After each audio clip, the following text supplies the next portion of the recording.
Good morning, welcome to Grow Forward TV. I'm Jim Murphy, here with Nate Laurell from Here Holdings, and we're going to talk today we're inside the local food space, this beautiful space, which happens to also be the offices of Mighty Vine Tomatoes, a product that Nate's company uses.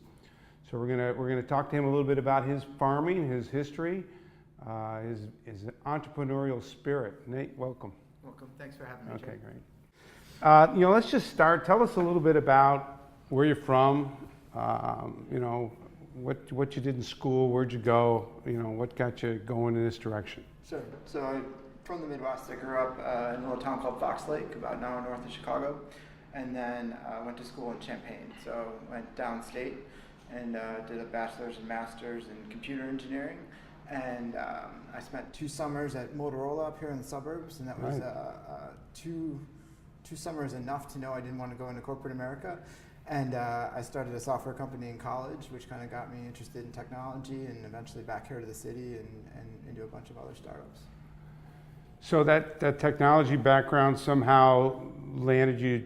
Did you start towards the trading world, or did you do something in between? Yes, I started a software company. We put some of the first classes online at the University of Illinois, did a lot of consulting, basically wrote code for a number of years. And then my partner and I in that business met 2 traders from the Board of Trade. So Chicago Board of Trade, options traders in the soybean pit, who really had the foresight to see that things were going to change. And that they needed kind of younger technical people around to help with that transition. And the 4 of us ultimately started a trading firm, and then over a period of 8-9 years there, the industry really changed where technology. So you were one of the quant code writers that put the floor guys out of business? We helped transition them to trade electronically upstairs. In the early days I wrote a lot of software, and then eventually managed and traded, and I kind of did all the different jobs within the firm. So at some point in time, Crain's decided to pick you for 40 under 40. What is that all about? How does that work? How do they do that? I think there's a nomination process. So somewhere along the line, somebody nominated me, and was lucky enough to get it. And it's a neat group of people because it's 40 people, cohorts roughly the same age from a bunch of different backgrounds, and they do a pretty good job of doing events where you kind of get to build a network, and some of those people I still have relationships with today. Yeah. Right. Yeah. Even after all these years? Yeah. Okay, after working in the software technology side of stuff, you did some energy things. Outside of just trading, but you also started your own energy company, right? Yeah, so one of the last things I did in trading was I traded energy. So I traded crude oil and natural gas on NYMEX in New York. And around that time, it was an interesting time in markets in that there was... and what was the years? What were they talking about here? It would have been 2009, 10, 11. Right. I left finance in 2010. One of the last things I did, and we didn't cross paths, but I was across the hall from you, was got involved in the Chicago Climate Exchange. Right. And kind of got interested in the idea of energy, and there was talk of a carbon market in the U.S., and kind of got interested in doing something kind of in the real world as opposed to finance. Through that process, I actually met a large dairy farmer, and him and I put together a project which takes agricultural waste and turns it into energy. Sure. And we did that down in Indiana. A lagoon of some kind? Yeah. Giant digester. And we did one of the first projects in the country to convert basically agricultural waste to methane, and then we use that methane to power fleets. So trucks that actually run off of natural gas as opposed to diesel. And that project went well, and we thought there was an opportunity to build a company around it. So we started a company called AMP, CNG, for compressed natural gas. And you were developing the voluntary credits at that time? We were the first project in the country to qualify for renewable fuel standard, or under RFS, to generate a RIN from waste to methane, basically. So. One of the things we did there was we generated the first credit from an ethanol producer. Yep. That was an exciting project there. It was exciting times. I mean, it was, in my opinion, and this is not about me, but I really thought it was a good solution towards solving some of the issues we have today in climate change. Yeah, no, it felt like it was going to go, and it's unfortunate that didn't happen, but... Powerful opposition. Yeah. We'll just say for that. Yeah. Powerful opposition. So you got that energy. Did you do another energy company? We started a retail electricity supplier that marketed electricity called Energy.me, probably in 2012. So did that involve trading RECs and It did. So as a marketer of electricity and a member of all the ISOs across the country, you had a responsibility to basically market and deliver renewable power in addition to traditional. So we traded RECs, traded energy, traded power. There was a good piece last night, actually, on WTTW Chicago Tonight about renewable power being created by the Chicago waste system. Mm-hmm. And you can see that there's actually a lot of value in the waste that we create here in the city, a lot of value. And I think it was in Pontiac where they have their power system creating methane from the landfill and creating electricity for, I think they said 10,000 homes. I would believe it, yeah. So, you know, I saw an interview once where you were talking to another person about trading. It was all about trading. And now you don't trade anymore, really. Okay, you're trying to build these companies. You're trying to do something probably a little bit more tangible. And so you moved into farming. That's seems like a big step. Yeah. Let's talk about that. What happened there? Did you lose your mind or something, or you just? I've always been interested in it, and you know, I traded agricultural commodities, so I traded soybeans and corn, and you have an understanding of commodities and commodity pricing and that side of it. And then my partner in the energy business is a big farmer, so he farms 15,000 acres. He manages a dairy with 20 or 30,000 head of cow, and in that process, I actually hung out with a lot of farmers and got to know them. And I think if you've spent any amount of time with farmers, you realize that they're one of the smartest business people you'll ever meet, because they have to get everything right in the spring and hope that it goes right through the course of the summer to hopefully get paid in the fall. And they're just interesting guys, and it's an interesting business to me, having come from the commodity background. So. I increasingly have spent more and more time looking at that space, got involved in farmed here and indoor farming, actually bought a little farm in Wisconsin that eventually will turn into produce that will grow for here and for the products that we make. So when you were a farmer, an indoor farmer, what did you grow? We grew basically greens, so anything that had we could grow quickly. So basil, microgreens, arugula, basically lettuce mixes, anything that you could grow in a couple weeks. A while back, we had Rob Bond here from Coppercrest in the Netherlands, and he's got 15 acres under glass doing microgreens, 65 different varieties from around the world, and a lot of nutrition, a lot of focus on health. You know, what are your thoughts on growing and the movement in fresh local produce and health and nutrition? What are your thoughts on that? I think what got me fascinated in the space in the beginning was really two things. One is I think the agricultural system in the U.S. is going to change, and it's going to be much more distributed, meaning it makes no sense that we buy all of our produce from California and Mexico when climate volatility is increasingly going to make that more and more difficult, and transportation costs are a big part of that. Not just the expense, but the loss along the way, right? So I think food is going to be much more distributed, and you have demonstrated that with tomatoes that you can buy year-round. I had them this weekend. I can have them in December, right? So you're going to see the food system get much more distributed around the country, and that's going to be because we're getting smarter about controlling the environment, either through greenhouses or indoor. On the other side of it, consumers keep voting and choosing to buy more and more local food. And I think they do that because there's some trust broken in the food system, and by buying local, they can feel like they're closer to the farm it came from and where it came from, and that food feels more trusted than something they buy from halfway across the world. So I think for those two reasons, the supply side and the demand side, it leads to a food system where we're going to grow things more, basically closer to cities.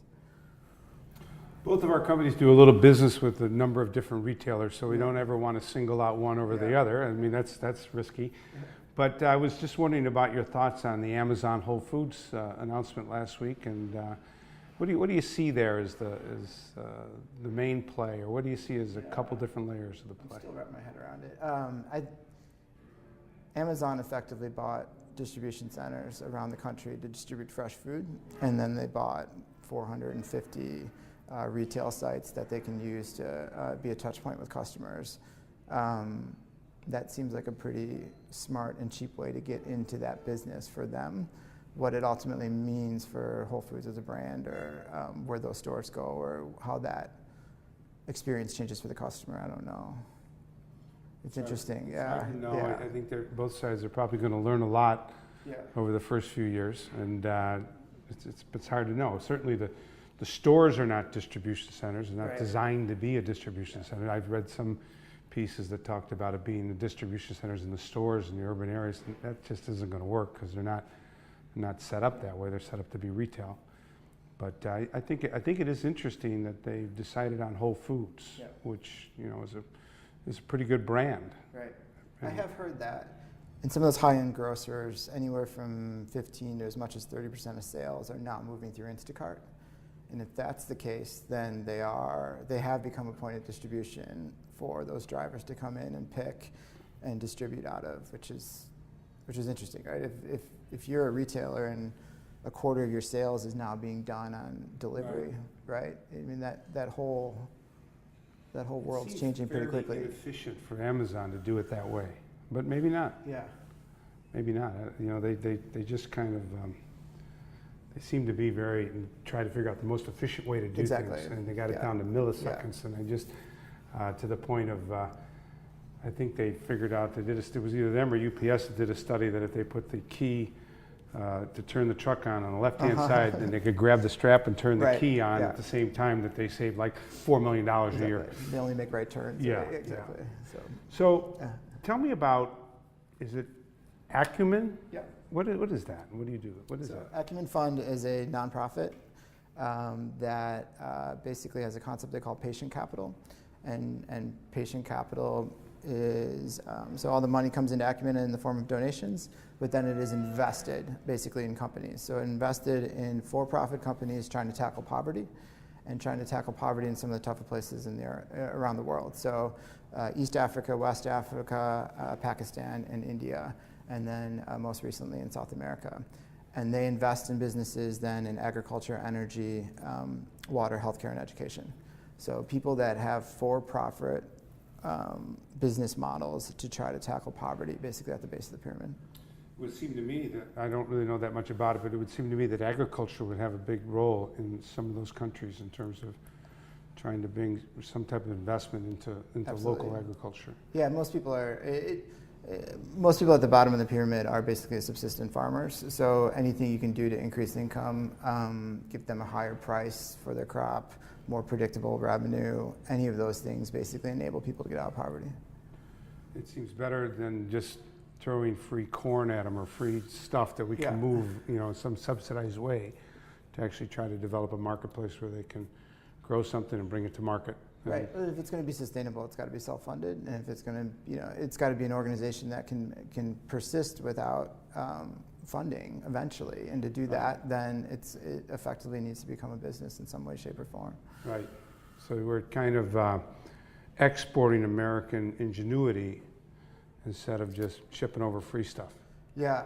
What's going to be interesting is I actually think we're going to import their ideas, because they have a set of constraints. You look at just telecommunications, right? We all have, this landlines, this infrastructure here. They just jumped over that and they do everything on the mobile phone, right? So all their pricing mechanism for agriculture happens on a mobile phone. There's as much, if not more, sophistication on mobile platforms in the developing world than there is in the US. I mean, some of those countries have better cellular networks than we do. I actually think the innovation may go the other way eventually, which is they're going to be forced from the constraints that they have to come up with really innovative solutions, which we may eventually adopt. I think we might be seeing that in some of the mobile pay technologies, aren't we? That they're kind of ahead of us in a lot of third world countries. Yeah, so M-Pesa in Kenya is probably the world leader in mobile payments. Yeah. Right. So, indoor farming. Let's go back to that for a second.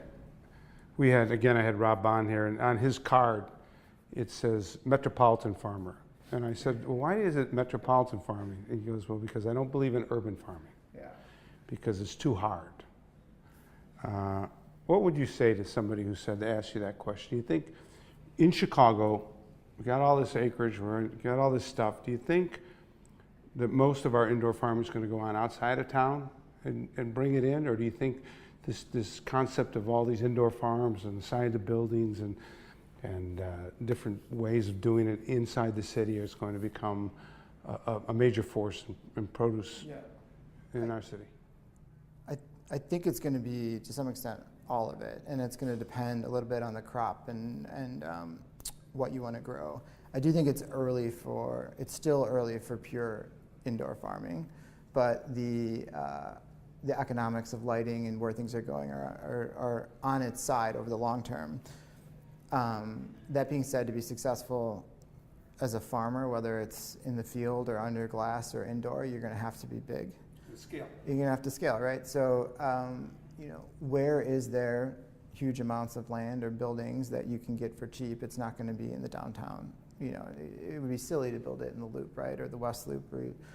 It's going to have to be on the fringe of the cities in order for the economics to work, and whether that's how far out that is, whether it's Bedford Park like we were or farther out where you are.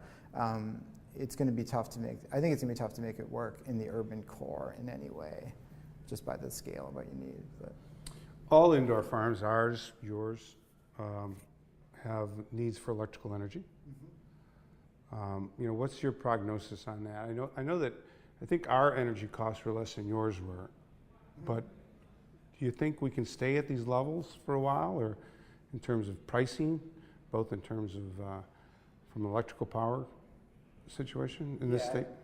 I do, for two reasons. The lighting's going to get more efficient, so your load on your greenhouse is going to go down as you upgrade your lights, right? So the more efficient you get with lighting, the less electricity load you're going to have, right? So the dollars you spend on electricity are going to go down. And secondly, electricity demand in the U.S. is just not growing that fast, right? So this is not an economy that's growing at 8 or 10% a year where we have to add a lot of generation. If anything, the economy continues to get more efficient, right? So the amount of GDP per unit of energy we spend is going down. As the economy gets more efficient, that just means that power is going to be flat to cheaper from here. I don't think we're in any kind of shortage or. It does not appear, even on the. Even natural gas for heating just continues to stay at a low level. Yeah, and the U.S. has become the marginal producer of energy in the world, both in methane and crude. Right. Yeah. So now you're into, what do we call these, consumer? Yeah, CPG, consumer products. Yeah. So this is the dips we made and dressing. So kind of as I mentioned, I think these two big trends towards local food create an opportunity for somebody to build a brand around local food. So we launched Here. We launched this Here brand just a couple of months ago, which can be found in retailers. And our idea is to partner with farmers where we can source unique ingredients from the Midwest, like tomatoes from Mighty Vine. We're getting beans from Michigan, actually through local foods. And we're using that to make value-add products like this, right? So we're making these out just west of the city and then distributed throughout the Midwest. This is where I do an advertisement. These are both with Mighty Vine tomatoes, as is this salad dressing. Yeah, looks good.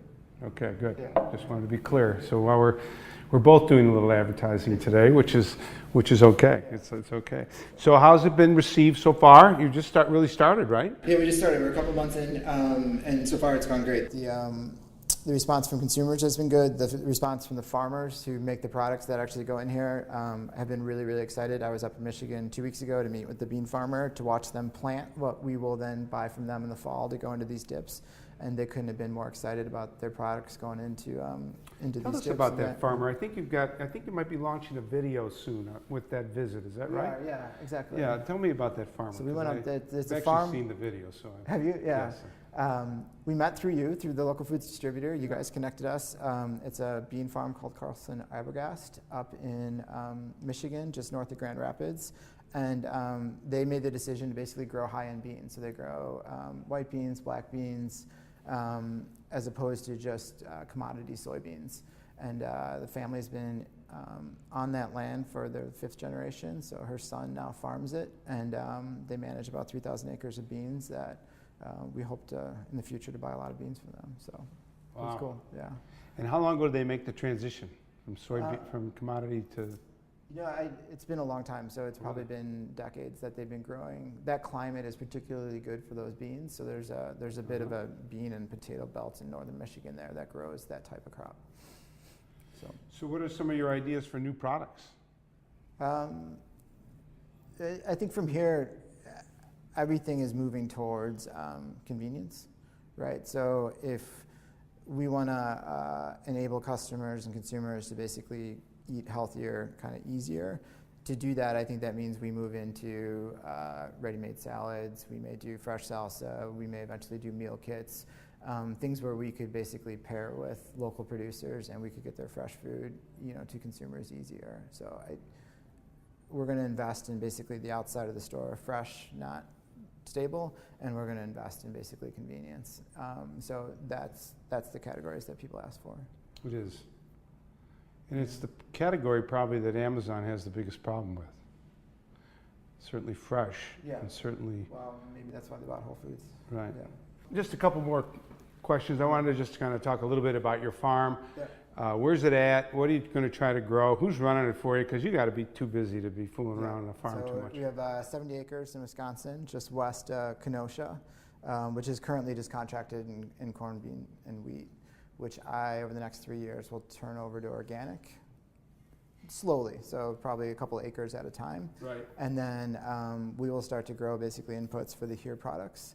And I need to hire a farmer, so I'm going to go out and post at the ag schools around the Midwest with hopes of grabbing somebody young who wants to basically make a go at it and move up there and farm. You'll have one more business to manage. Yeah. That one will be. Okay. That's a fun one. I find that these farmers, and you probably have too, that if you treat them properly, you have a good partner for life. Yeah. And you just got to treat them the right way, and they'll respect you for that, and you'll have a partner for life. Yeah, for sure. Well, this has been great, Nate. I'm really happy that you came in to see us and be able to talk about your products, which are really, really good. Yeah. And I've had some at home the last couple of weeks, and I'm really pleased with the results of where this is going, and I think a lot of retailers are going to be looking to put your product on their shelves. Yeah. We hope so, and thank you for having me. And I had your tomatoes over the weekend, so it's reciprocated. So, all right, good. Thanks. Thanks for coming in. Yeah.